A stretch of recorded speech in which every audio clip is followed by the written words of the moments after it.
লাভ দিলা? ও হ্যাঁ স্যার। আমরা কথা বলবো কৌতুকক্ষণ নদ নিয়ে, এক হারিয়ে যেতে বসা নদীর গল্প।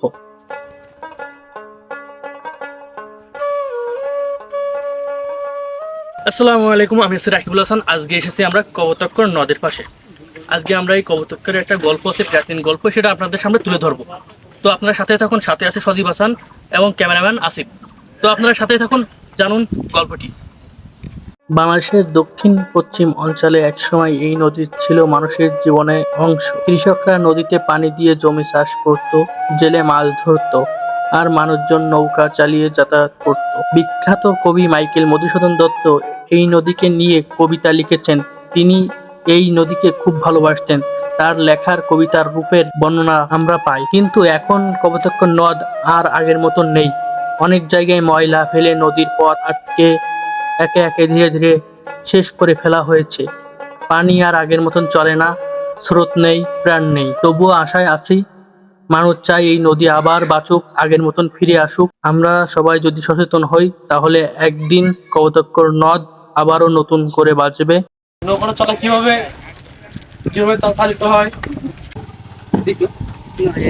বটতলা করে যাবে 10 টাকা করলে আমার শালি কামু ওখান থেকে আমি দিব, দিতে পারবেন তো?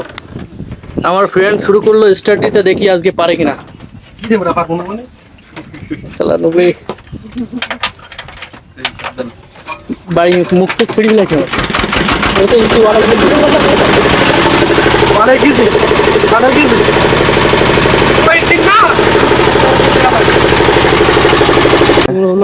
এখন ভাটা নেমে গেছে, জোয়ার ছিল ঘাট। দাম তো বিল দিয়ে দেয় নাকি? হ্যাঁ, বিল দিয়ে দেয়।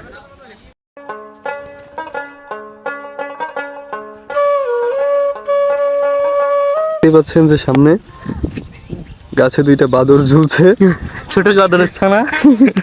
দেখেন কৌতুকক্ষণ নদের পাশে।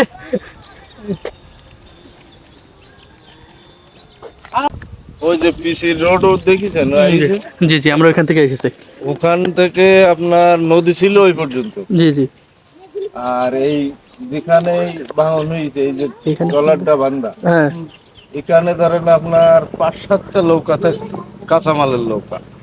কি কি আসতো কাঁচামাল নৌকায়? আপনার আসতো বেগুন, আসতো টমেটো, আসতো মূলো, আসতো লাউ, আসতো, মানে সব কাঁচামাল। কোন জায়গাতে আসতো এই জিনিসগুলো? আসতো আপনার পাটলিঘাটা, জেঠুয়া, কপিলবুনি, সব এই জায়গায় নাম তো। সব এই জায়গাতে। আর এই জায়গায় দেশের আপনার আমাদের এদিক হইতো মুড়গাছাতে আসতো, আপনার এই সাজাদপুরিতে আসতো, শ্রীমন্ত ঘাটিতে আসতো, মোটামুটি কিনতে সব ওই আর রাস্তায় আমরা জানতে শুনছি যে এটা নদীটা আগে অনেক বড় ছিল, অনেক বড় বড় গাছ আছে। এটা কি নদী ছিল আপনার আগে এই সোজা, এই সোজা ছিল? এই সোজা ছিল। দেখা যাও। হ্যাঁ, এখন এই পাশে জমি ভেঙে ওটা বুঝে গেছে। এখন আর কিছু করার নাই। হ্যাঁ, এই নদীটা বিখ্যাত কোন কারণে আপনার জানা আছে? এলো আপনার কপোতাক্ষ নদ, আপনার মাইকেল মধুসূদন দত্ত। জি হ্যাঁ, ওনার একটি কবিতায় তিনি বলে গেছেন, তিনি একজন কবি, তার বিষয়ে অনেকেরই জানা আছে, আমরা হয়তো তত ভালো জানি না। এই নদীটা কাটার পরে নদীটা আবার ফিরে নতুন জীবন, হ্যাঁ, অনেকটা জীবন পাইছে। আগে একদম ফুল বুঝে গেছিল। হ্যাঁ, আর ভেঙে দেখেছেন না কত দূর গেছে, ওই সব বাড়িঘর তো ভেঙে গেছে। এই সাইড দিয়ে উঠতেছে আর লঞ্চ দেখা যাচ্ছে, একটু জুম করো, একটা পুরাতন লঞ্চ দেখা যাচ্ছে মনে হচ্ছে। তাও বালি নিয়ে এসে এই জায়গায় নামবে, তো এই দীর্ঘন বিলো এই জায়গায় নিয়ে রাখি। হ্যাঁ, আগেও এখান থেকে বড় নদী চলাচল করতো, এখন হয়তো ক্যামেরায় তো বেশি দূর টানতেছে না, তারপরেও যতদূর দেখানো যাচ্ছে। হ্যাঁ, বাজারের এই পাশে বুঝলেন, বাজারের ওই পাশে আমার বাড়ি। সবাই চলে গেছে, এই নদীর ধারে বাড়ি ছিল, সবাই চলে গেছে।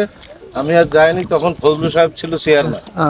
তো আমার বললো যে সত্তার, আমি লোক বললো সত্তার সবাই তো চলে যাচ্ছে, তোমার গুচ্ছগ্রামে জায়গা দিচ্ছি, তুমি গুচ্ছগ্রামে যে একটা জায়গা নাও, একটা বাড়ি নাও।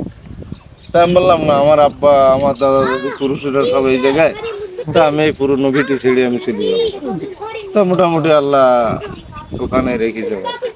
এখানে আগে তো ভালোই মাছ পাওয়া যেত নাকি? প্রচুর মাছ পাওয়া যেত। এখনো আমি আসছি একটা এত সুন্দর মুহূর্ত মিস করলাম, একটা খরকুনা মাছ এইভাবে লাফায় লাফায় আসতেছে। আপডাউন করে না, ওই মাছ যাইতেছি ওই সামনে। ওই সামনে গেলে খরকুনো পাওয়া যাবে। আমিও একটা দেখানোর চেষ্টা করছি, লাফায় লাফায় আসতেছে। মাছ তো ধরে না এই জায়গা থেকে না। আগে ধরতো, আগে ধরতো, এখন আর তেমন পাওয়া যায় না মনে হয়। তেমন পাওয়া যায় না, খুব কম। যাই তাহলে আমরা আসি, আপনি একটু বিদায় দিতেন, ভালো থাকবেন। আচ্ছা আচ্ছা, তা সবাই আসেন, ঘুরেন।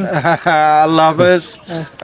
সবার সাথে দেখা হইলে আমি কথা বলে শান্তি পেলাম, ভালো লাগলো। মোটামুটি খুব ভালো লাগলো। আবার আসবেন, আল্লাহ হাফেজ। আচ্ছা, আমরা আসি, বিদায় নিচ্ছি তাহলে। আপনার নামটা? আমার নাম আব্দুল সত্তার। জি, আব্দুল সত্তার জি, আমরা আসি তাহলে। এ তোমরা এখানে কি করো? তেমন তো না, আকবর না, না এরা হলো ওই কুদ্দুস হ্যাঁ? ছেলে, ওই যে দোকান কুদ্দুস, ওর ভাই। এখানে কি করো তোমরা? এখানে কি করো? খেলা করো? গাছে খেলা কেন? এখান থেকে পড়লে এটা তোমার আস্থানা, এটা তোমাদের আস্থানা। প্রকৃতিক বান্ধব। এখান থেকে পড়লে তোমাদের কি হবে? কিছুই হবে না। তাহলে একটু পড়ে দেখাও তো। লাভ দাও তো একটু। দাঁড়াও দাঁড়াও, 1 মিনিট দাঁড়াও, 1 মিনিট। তুমিও কিছুই হয় নাই, তুমিও। লাভ দিলা।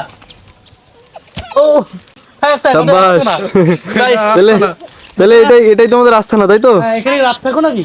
না রাতে থাকো না? না তোমাদের নাম কি? সিনেমানি ওই একটা না এই সেনাবাহিনী এটা? না এটা সেনাবাহিনী?